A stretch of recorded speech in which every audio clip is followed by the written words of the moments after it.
You didn't choose most of what you did today. That's not an insult. That's just how the human brain works.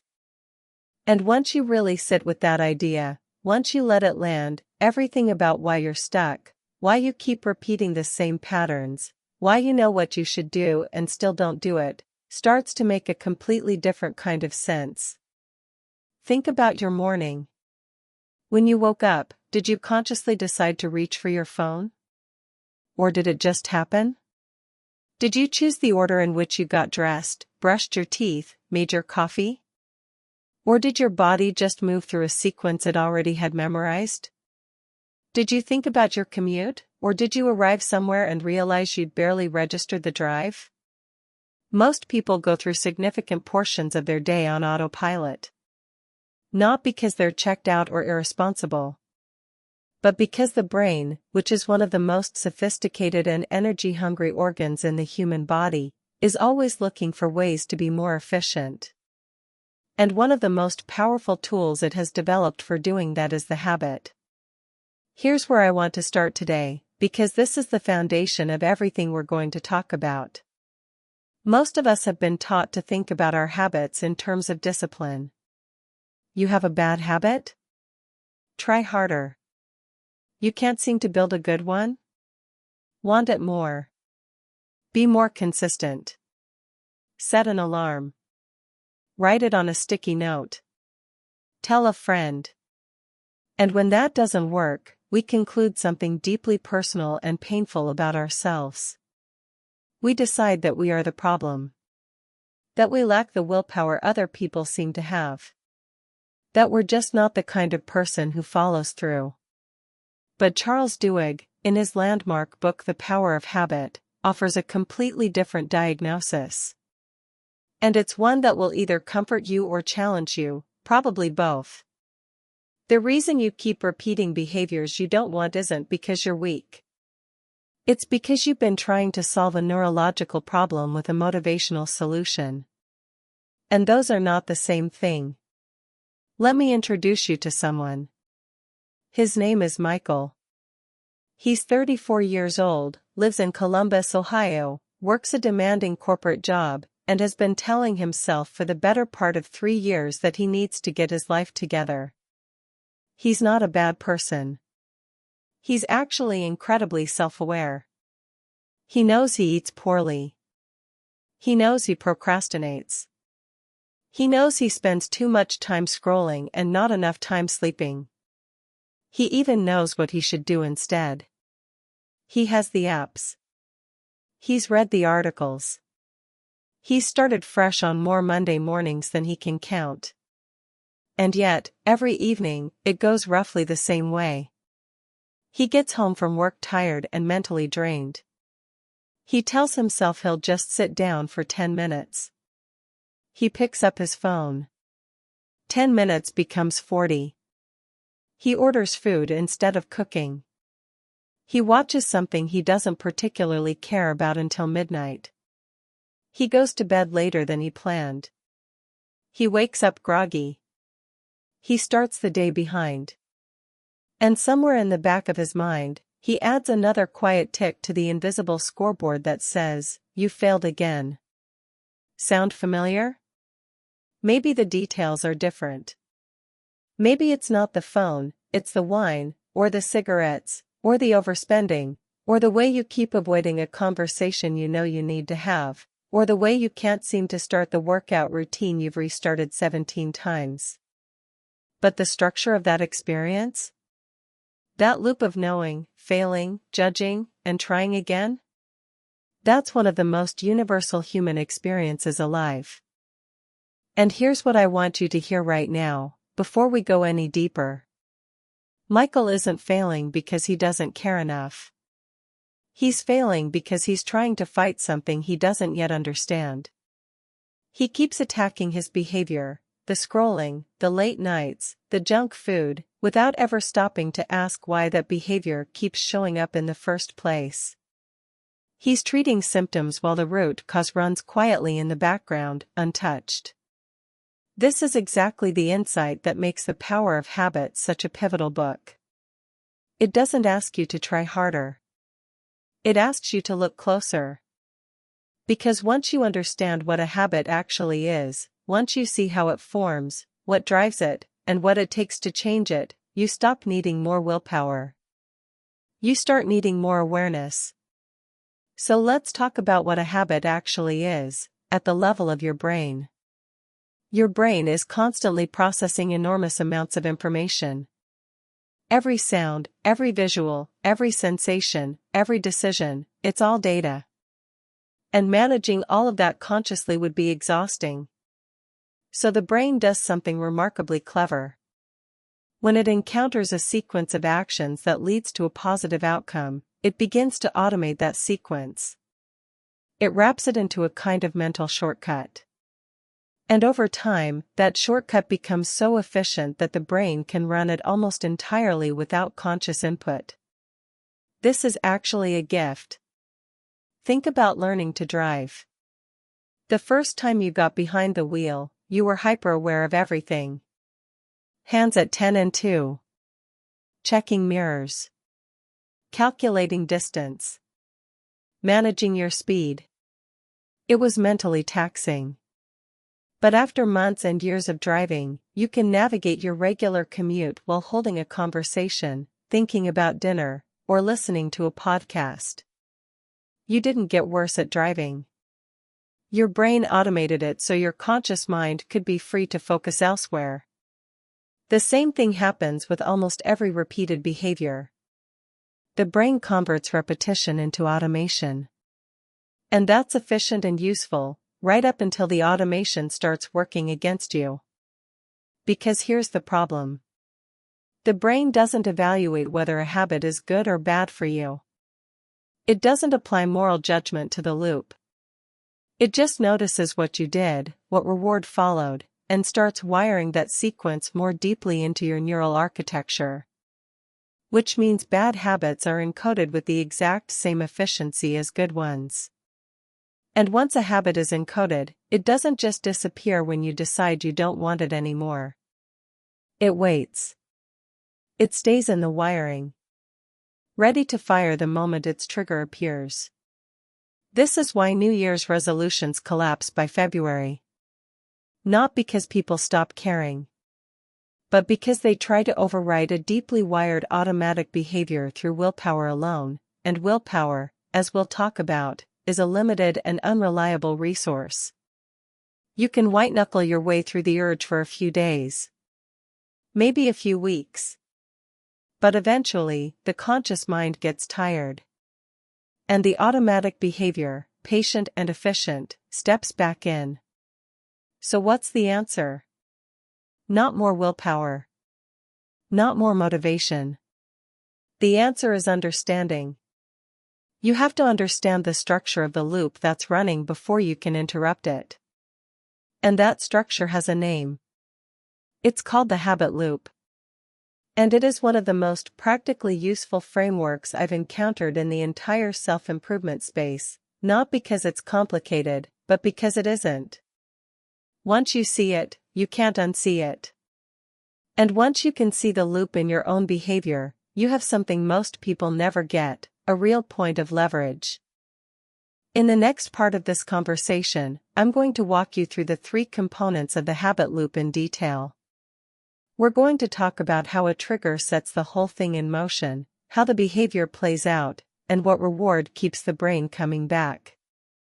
And then we're going to talk about a detail that most people completely miss, a detail that explains not just why habits are hard to break, but why simply deciding to stop is almost never enough. But before we get there, I want to leave you with a thought to carry into part 2. The habits running your life right now, the ones you like and the ones you don't, they're not random. They're not accidents. They're not proof of your character. They're proof of your history. They're the residue of thousands of repeated moments that your brain was simply doing its job to remember. And if they were learned, they can be unlearned. Not easily. Not overnight. But deliberately. Intelligently. And with a much higher chance of success than anything you've tried before. Stay with me. Let me ask you a question, and I want you to actually think about it rather than just moving past it. Is there a behavior in your life that you've tried to change, genuinely tried, and failed? Not once. Multiple times. Maybe many times? And have you ever sat with the quiet, uncomfortable thought that maybe you're just not capable of changing it? That some people have the discipline gene and you just don't. If that's been your inner monologue, I want you to hold on to what we talked about in part 1 and bring it into this section. Because what we're about to do is give that repeated failure a completely different explanation. One that doesn't end with "I'm the problem." One that ends with "I didn't have the right map." The habit loop is that map. It was popularized by Duhigg, drawing on decades of behavioral research and neuroscience, and it describes the three-part structure that underlies virtually every automatic behavior a human being has. Every habit, whether it's a morning workout or a midnight snack, whether it's a daily meditation or an evening glass of wine, whether it helps you or hurts you, follows the same structure. And the structure is elegantly simple. There is a cue, there is a routine, and there is a reward. Let's take each one apart. The cue is the trigger. It's the event, sensation, emotion, environment, or context that tells your brain, this is the moment. Start the loop. Cues can take many different forms. They can be a time of day. They can be a physical location. They can be an emotional state, stress, boredom, loneliness, anxiety. They can be the presence of another person. They can be a preceding action, like finishing a meal or sitting down at a desk. They can even be a sound, a smell, or a specific visual. The key thing to understand about cues is that they operate mostly below conscious awareness. You don't experience the cue as a choice. You experience what follows it, the behavior, and by then the loop has already been initiated. It's like a switch being flipped in a dark room. By the time the lights come on, the action is already happening. Let me bring this to life with someone you might recognize. Emily is 27, lives in Austin, Texas, works in marketing, and has a habit she's been trying to break for 2 years. Every morning, before she even gets out of bed, she checks Instagram. She doesn't plan to. She doesn't set an alarm that says 7:05, scroll social media. It just happens. She opens her eyes, her hand moves toward the nightstand, and within 30 seconds she's already inside a feed. Sometimes she's on her phone for 5 minutes. Sometimes it's 45. And by the time she actually gets up, she often feels more anxious than rested. More behind than ahead. More disconnected from herself than she did when she woke up. Emily has told herself she needs to stop. She's moved her phone to the other side of the room for a few nights. She's even tried leaving it in the kitchen. But within a few days, it always migrates back. And the habit returns with it. Now, if you only look at the behavior, the scrolling, you'd say Emily has a social media problem. And maybe, in some sense, she does. But looking at it through the lens of the habit loop, something more precise becomes visible. The cue is not her phone. The cue is the moment of waking. That specific cognitive state, slightly disoriented, slightly restless, emotionally not yet prepared for the day, is the trigger. Her brain has learned that in this particular state, a specific behavior will follow. The phone is just the tool the behavior uses. And the behavior, the routine itself, is the scrolling. Which brings us to the second component, the routine. The routine is the behavior itself. It's the visible, middle part of the loop. It's what people are usually referring to when they say, I have a bad habit. The smoking. The snacking. The procrastination. The compulsive checking. The yelling. The avoidance. The routine is what gets labeled, criticized, shamed, and targeted for elimination. And this is where most habit change efforts go wrong. Most people treat the routine as the entire problem. They decide to quit it, cut it, push through it. And they focus all of their energy on suppressing or eliminating the behavior in isolation. But here's the thing, and this is genuinely important, the routine is only 1/3 of the loop. It is not the beginning, and it is not the end.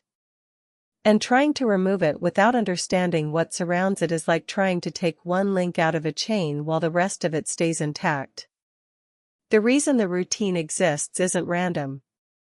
It exists because it produces something the brain has learned to value. Which brings us to the third component. The reward. This is where the real insight lies. The reward is what the brain gets from completing the routine. And the critical thing to understand is that the reward is not always obvious, not even to the person experiencing it. On the surface, Emily's reward might seem to be entertainment, or connection, or information. But if you look at it more carefully, the real reward may be something simpler and deeper. It may be stimulation. Novelty. The experience of feeling activated and engaged before she has to face a day that will demand things from her. The scroll isn't really about Instagram.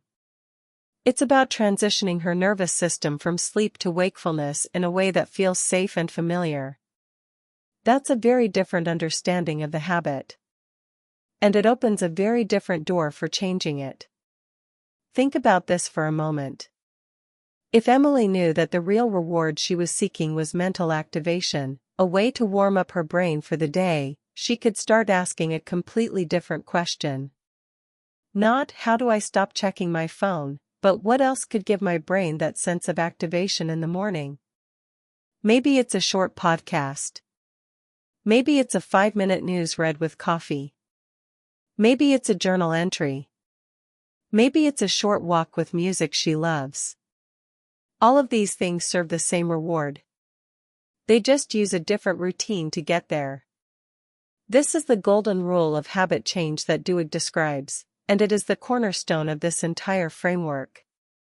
When you want to change a habit, you don't eliminate it. You redirect it. You keep the cue. You keep the reward. You change the routine.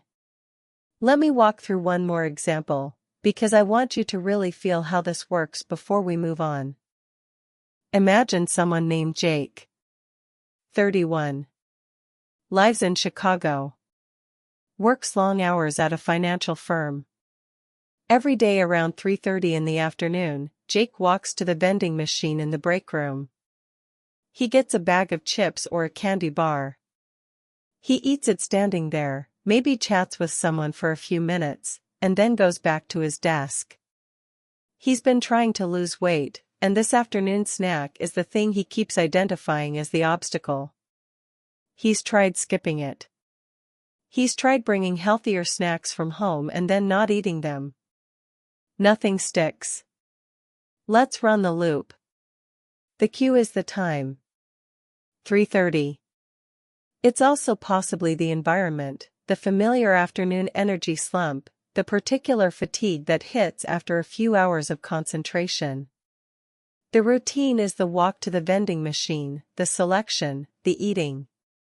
And the reward? Jake might assume it's the sugar or the salt.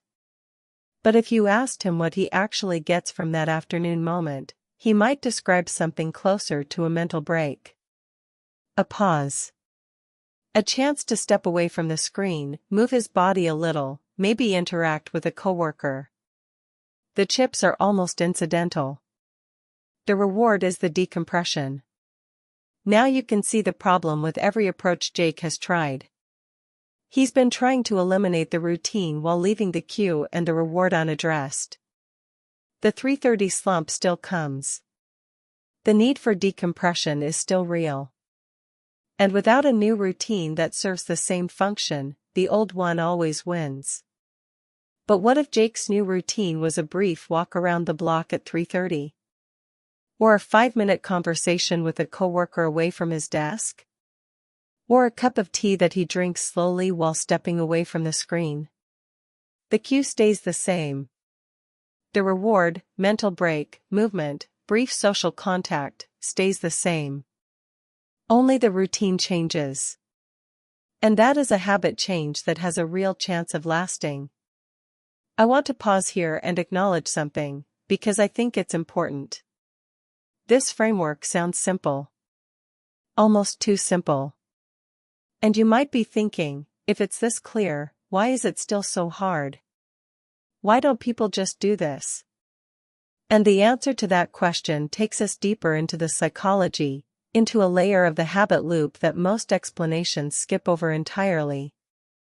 It's not enough to understand cue, routine, and reward conceptually. Because there is a force operating between the cue and the routine that is more powerful than any of the three components individually. It doesn't even appear in the diagram. But without understanding it, the model is incomplete. That force is craving.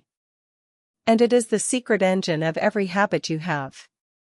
We're going to get into that in part 3. But before we move there, I want you to do something. Just one thing. Think of one habit, good or bad, that you have right now. And try to identify its three components. What's the cue? What's the routine? What's the reward? Don't judge it. Don't try to fix it yet.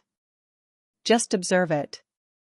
Because the act of seeing the loop clearly is itself a form of power. You can't redirect something you haven't identified. And the moment you stop calling yourself lazy and start calling your behavior a loop with a cue and a reward I haven't fully understood yet, everything changes. That's not a small shift. That's a fundamental reorientation. From self-blame to self-inquiry. From trying harder to looking closer. And that shift is the beginning of real, sustainable change. Let's keep going. There's a moment that most people who study habits talk about, and it might be the most important moment in this entire conversation.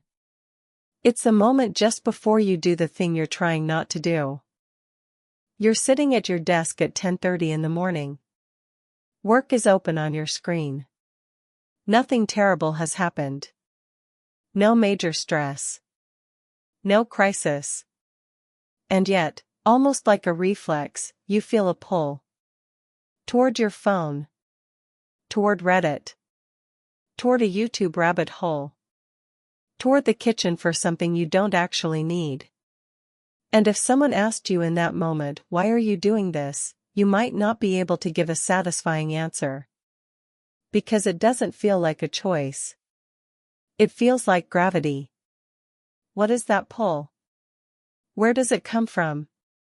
And why is it so much stronger than your conscious intention to stay focused? The answer is craving. And understanding it changes everything. Here's the thing that makes craving so interesting from a neurological standpoint.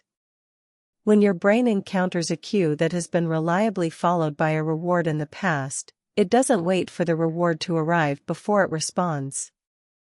It begins anticipating the reward the moment the cue appears. That anticipation triggers a release of dopamine, the chemical associated with motivation and desire, before the behavior even happens. Before the chips are eaten. Before the phone is picked up. Before the cigarette is lit. The brain is already flooding itself with the chemical signal that says, this is worth pursuing. And that chemical signal is craving. It's the brain's way of saying, you know what comes next. And you want it. And the loop needs to complete. Let me give you a scenario that might feel almost uncomfortably familiar. Think about someone named Jason. He works in a mid-sized tech company in Seattle, and he's been a coffee drinker his whole adult life. There's a coffee station at his office. And every morning, around 9:15, he starts hearing the sounds from that area, the machine warming up, the smell beginning to drift. And something interesting happens. Before he's taken a single sip, before he's even stood up from his desk, his mood begins to shift. He feels slightly more alert. A little warmer. Slightly more settled. The anticipation of the coffee is already producing a neurochemical response that resembles the response the coffee itself will create. That is craving operating in real time. The cue, the sound, the smell, the time of day, triggers the want. And the want is what propels the behavior. Not the cue alone. Not the reward alone. The expectation of the reward is the engine. Now, why does this matter for habit change? Because it explains something that confuses a lot of people. When you try to stop a habit and the cue appears, you don't just feel a mild preference for the old behavior. You feel a pull that your brain experiences almost like a physical need. The cue fires. The craving rises. And in that state, the routine is not a choice your conscious mind is weighing carefully. It's a predetermined path your nervous system is already moving toward. Willpower, in that moment, is trying to override a neurological imperative. And willpower loses that fight more often than it wins. This is why the technique of just don't do it fails so consistently. It's asking your rational mind to outmuscle a craving that is operating below the level of reason. The craving doesn't respond to logic. It responds to being redirected toward a new routine that produces the same or similar reward. But here's where I want to shift the focus slightly, because there's a dimension of this that's deeply hopeful, not just mechanistically useful. Craving is not your enemy. It's information. When a craving rises, it is telling you something real about what you need. And if you can train yourself to hear what the craving is actually asking for, not the surface behavior, but the underlying need, you gain an extraordinary amount of leverage over your own life. Think about Sarah. She's a 38-year-old nurse in Atlanta, and she has a habit of checking her phone every few minutes even when she's at home and off the clock. She's tried leaving the phone in another room. She's tried app timers. Nothing lasts more than a few days. She keeps coming back to the checking. If you ask her what she gets from the checking, she might say information. Or entertainment. But if you sit with it longer, you start to see something else. Sarah's job is high stakes and high demand. She makes consequential decisions all day. And phone checking, that stream of small, easily digestible input, is her nervous system's way of decompressing from sustained responsibility. The craving isn't for Instagram specifically. It's for a mental experience that is low effort, low stakes, and immediately rewarding. A kind of cognitive exhale. Once Sarah understands that, she can start experimenting with other things that offer the same exhale. A short walk. 5 minutes with a novel. A few minutes of music with her eyes closed. Cooking something simple that requires just enough attention to crowd out the day's wait. These alternatives may not satisfy the craving immediately, because her brain is wired to the specific loop that's been running for years, but over time, with repetition, the new routine can become the one the craving leads to. Repetition is the key word there. Because habits are not changed by a single good decision. They're changed by accumulated repetition of a new loop until the new loop begins to feel automatic. The old loop doesn't disappear, remember, the brain keeps that wiring. But the new one gets strengthened through use, and gradually begins to fire more reliably than the old one when the cue appears. Now I want to introduce the third major pillar of this book, one that I think is the most exciting idea in the entire framework. And it's the concept of what Duhigg calls keystone habits. We've established that habits are loops. And we've established that some loops are counterproductive and need to be redirected. But here's something that shifts the entire conversation: not all habits are created equal. Some habits, when installed and maintained, don't just change one behavior. They create a cascade of change across multiple areas of life simultaneously. These are keystone habits. And the reason they're so powerful is partly neurological and partly psychological. Let me tell you about Daniel. Daniel is 42, lives in Denver, works in finance, and for most of his adult life has described himself as someone who doesn't have the discipline gene. He's tried and abandoned more habits than he can remember. He's started and stopped diets, exercise routines, productivity systems, journaling practices, sleep schedules. Each attempt follows roughly the same arc: initial enthusiasm, moderate consistency, declining motivation, eventual abandonment, quiet self-judgment, repeat. About 18 months ago, a colleague of his mentioned that he'd started taking a 20-minute walk every morning before work. Not a run. Not a workout. Just a walk. And that Daniel might want to try it. Not to lose weight. Not to get fit in any dramatic sense. Just to move. Just to begin the day in motion. Daniel tried it. And something unexpected happened. Not in the first week. The first week was just a walk. But over the following months, something began to shift that he hadn't anticipated. He started going to bed a little earlier, because he wanted to wake up with enough time for the walk. Because he was sleeping better, he started making better food choices in the morning rather than grabbing whatever was fastest. Because his mornings felt more intentional, he found himself showing up to his workday with a slightly different quality of focus. Because his focus was better, he was completing tasks more efficiently, which meant less end-of-day anxiety, which meant less stress eating in the evening. None of these things were things Daniel consciously decided. They emerged. One small change in the morning created a ripple that ran throughout the architecture of his day. This is what keystone habits do. They don't just improve one behavior. They shift the internal conditions under which all other behaviors happen. They change your sense of identity, what kind of person you believe you are, and that identity change ripples outward. Why does regular exercise so often produce this effect? Several reasons. First, it creates a concrete, daily experience of following through on something difficult. And that experience begins to rewrite the internal story about who you are and what you're capable of. Second, it produces physiological changes, better sleep quality, reduced cortisol, improved energy, that make other positive behaviors easier. Third, it creates a morning or evening anchor that the rest of the day can organize around. But the specific habit matters less than the principle.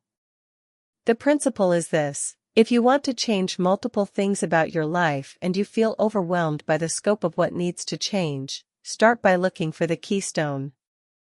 The single habit that, when changed, makes the others either easier or unnecessary. For some people, that's sleep. Get the sleep right, and energy, mood, decision-making, and willpower all improve downstream. For some people, it's planning, a weekly review ritual that creates clarity and reduces reactive living. For some people, it's movement. For some, it's journaling. The act of reflecting regularly creates a metacognitive awareness that influences every other domain.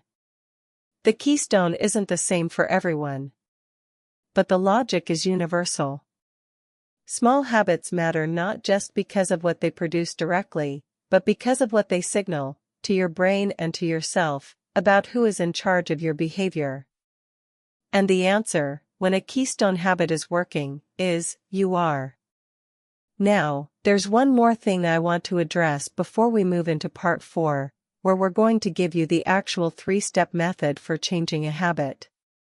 And it's something that craving makes complicated in a way worth naming directly. Even when you understand the loop. Even when you've identified your cue and your reward. Even when you've chosen a new routine. There will be moments, many of them, when the old routine is going to feel easier. Not because it's better. Not because you've forgotten why you're changing, but because the old routine is familiar. The brain runs toward the familiar. The craving has been trained, for years, to point in a specific direction. And retraining it takes time. During that time, discomfort is not a signal that your change is failing. It is a sign that your brain is doing exactly what it's supposed to do when learning something new. This is one of the most important things to understand about the habit change process, and one of the most frequently misunderstood. Difficulty is not evidence of failure. It's evidence of neurological rewiring. It's the old road resisting the new path. And every time you choose the new routine in the presence of the old craving, you are laying one more layer of pavement on the road you want your brain to take automatically. It won't feel like progress. Not at first. It will feel like effort and willpower and gritted teeth. But beneath the surface, the brain is quietly doing its work. Filing the new sequence. Noting the reward. Beginning, slowly, incrementally, to wire the new loop. Keep going. The reward you're teaching your brain to expect will eventually become the one it craves. That's how the loop was built in the first place.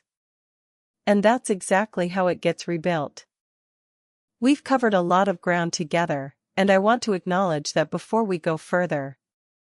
Because I know that understanding something intellectually and actually applying it to your life are two very different experiences.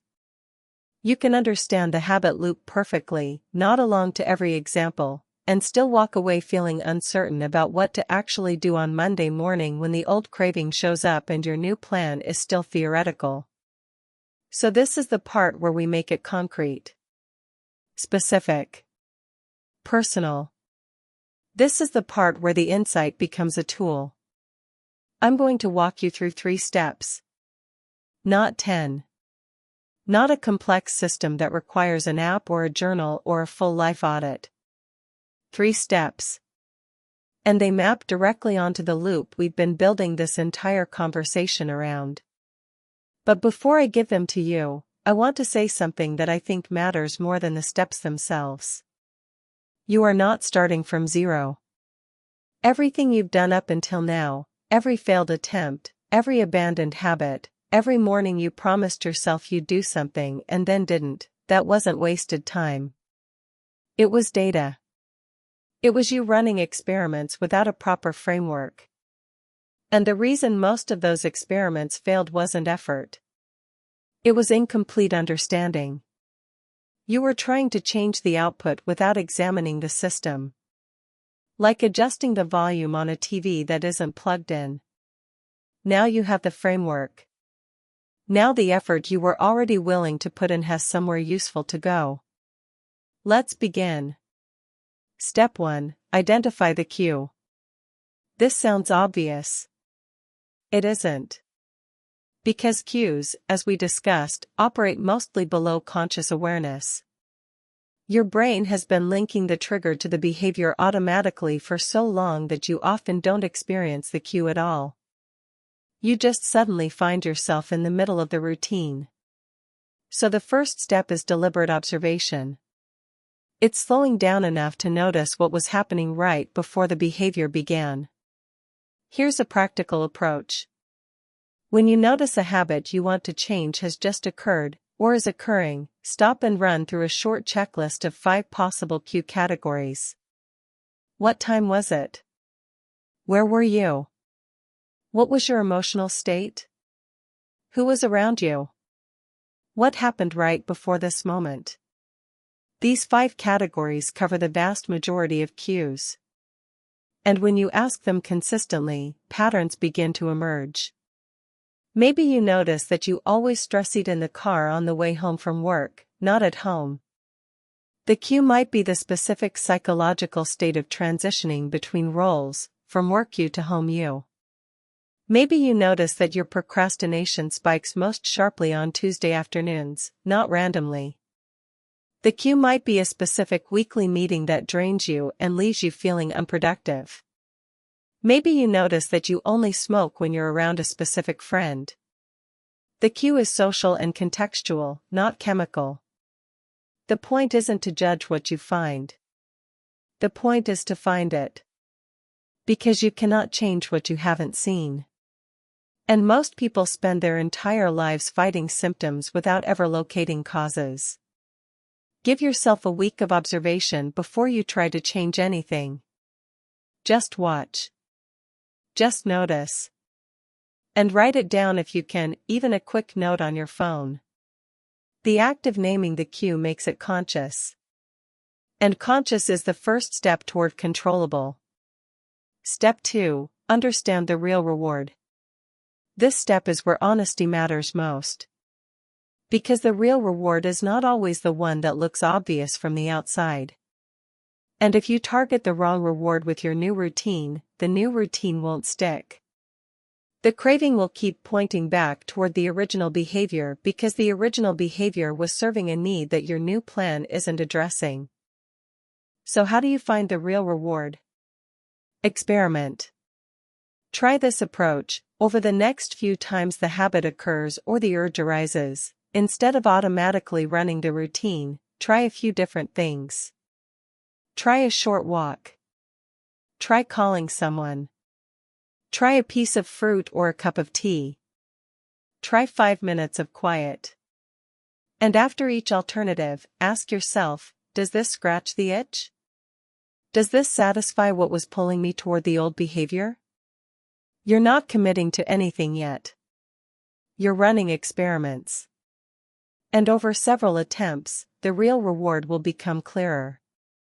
Because when you hit on an alternative that satisfies the craving, you'll feel it. The pull will ease. The dissatisfaction will lift. And in that moment, you'll know something valuable. The routine was never about what it looked like. It was about what it delivered. Let me give you a final example to make this tangible. Imagine someone named Rachel. She's 45, lives in Phoenix, has a high-pressure job managing a team of 20 people, and has a habit she's embarrassed by. Every night between 9 and 10:30, she shops online. Not for things she needs. Just browsing. Adding things to carts. Occasionally buying. It's been affecting her budget and her sleep, and she knows it. She's deactivated apps, blocked sites, and tried making herself go to bed earlier. Nothing sticks. Rachel runs the 3-step process. She identifies the cue. Every evening after dinner, once the kitchen is clean and her kids are settled, there's a specific window of time that is hers. The transition into that window is the cue. The day's responsibilities are done. The night belongs to her. And in that moment, something pulls her toward the screen. She experiments with the reward. She tries reading. Reading is too quiet, it doesn't satisfy. She tries calling a friend. That helps somewhat, but not fully. She tries a long shower with music on. Getting closer. She tries cooking something elaborate and following a new recipe. And something clicks. The engagement, the creative decision-making, the slight sensory pleasure of color and smell and texture, the feeling of doing something entirely for herself with no deadline and no performance expectation, that is the real reward. Not the purchase. The experience of something being entirely, pleasurably hers. Now the routine changes. Not the cue, she's still transitioning into her evening window. Not the reward, she's still seeking something engaging and personally hers. But the routine shifts from shopping to cooking, or on nights she doesn't want to cook, to a creative project, a new TV series she's actually invested in, a long bath, a new beauty ritual. Something that serves the same underlying need. The shopping habit doesn't disappear overnight. But over weeks, with consistent redirection, the craving begins to follow the new path. The brain starts connecting the evening transition cue to the new routine. And slowly, the new loop becomes the default. That is step 2 in action.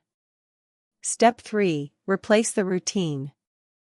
This is the step where the actual change happens. But notice where it falls, third. Not first.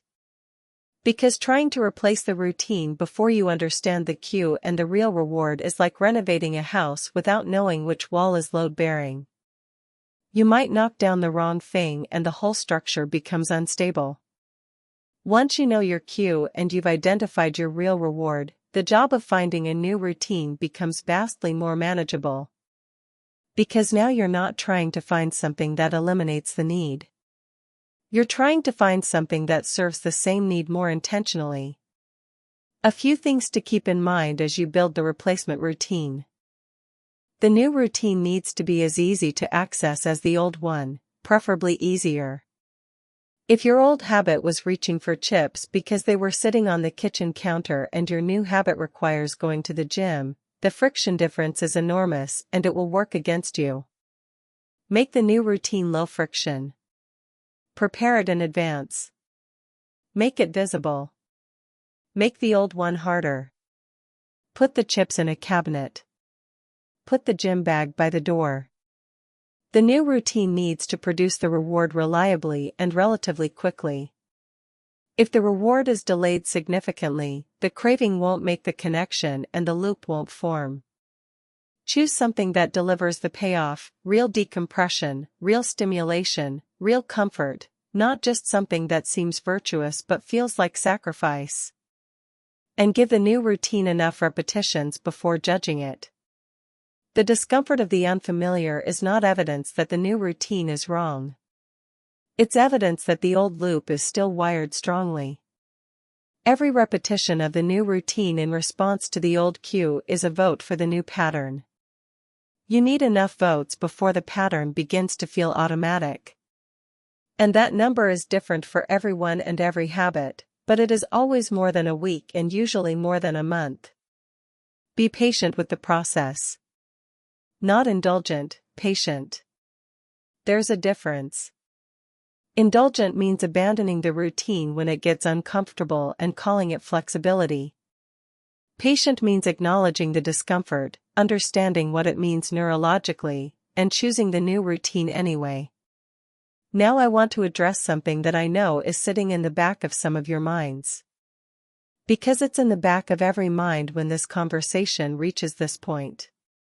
What about the times I fail? What about the Tuesday when the cue fires and I'm exhausted and my resolve is low and I just do the old thing without even really deciding to? What does that mean? Does it mean the change isn't real? Does it mean I'm back to square one? No. It means you're human. And it means the old loop is still there, because it always will be. Even deeply changed habits leave neural traces. The old wiring doesn't vanish. It just becomes less frequently used. Which means that under conditions of high stress, low sleep, emotional pain, or overwhelm, the old loop has a better chance of firing. Not because you've failed. Because you're depleted. The response to a slip is not to restart. It's to return. One failed repetition doesn't undo the progress of 20 successful ones. What matters is the ratio over time. What matters is whether the general direction of your behavior is shifting. And whether, when you fall back less far and recover more quickly than you did before.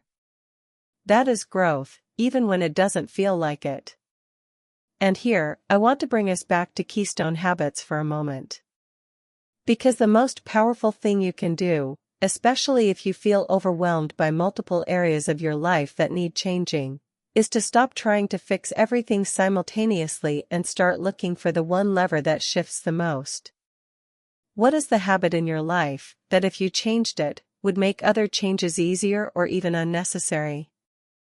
What is the behavior that, when it's in place, makes you feel more like the person you're trying to become? Start there. Not with the hardest habit. Not necessarily with the most visible one. Start with the keystone. The one that changes the internal conditions under which all other choices are made.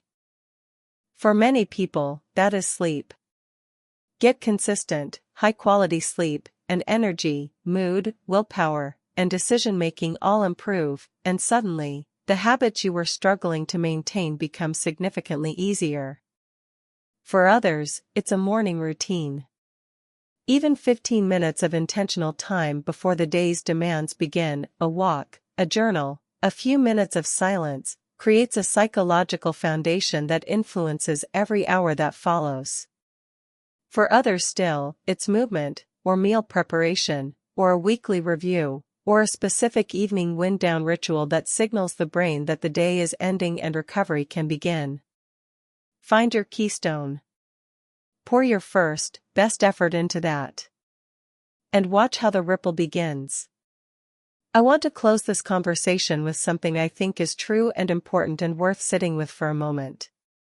Your habits are the most honest biography of who you've been. They're not a judgment. They're a record. Every loop that's running in your life right now was installed by a version of you that was doing the best it could with the information and the environment it had. The midnight scrolling, the avoidance, the impulse spending, the stress eating, none of these behaviors started as character flaws. They started as coping strategies. As solutions to real problems: overwhelm, loneliness, boredom, anxiety, the need for pleasure in a hard day. The brain was just doing what it was designed to do. It found something that worked, and it made it automatic. But you are not locked into the biography of who you've been. The brain that encoded those loops is the same brain that can encode new ones.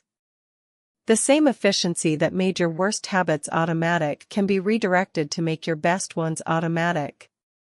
The very thing that makes humans frustratingly habitual is also what makes us extraordinarily adaptable. Every choice you make in alignment with the person you want to become is a small renegotiation with your nervous system.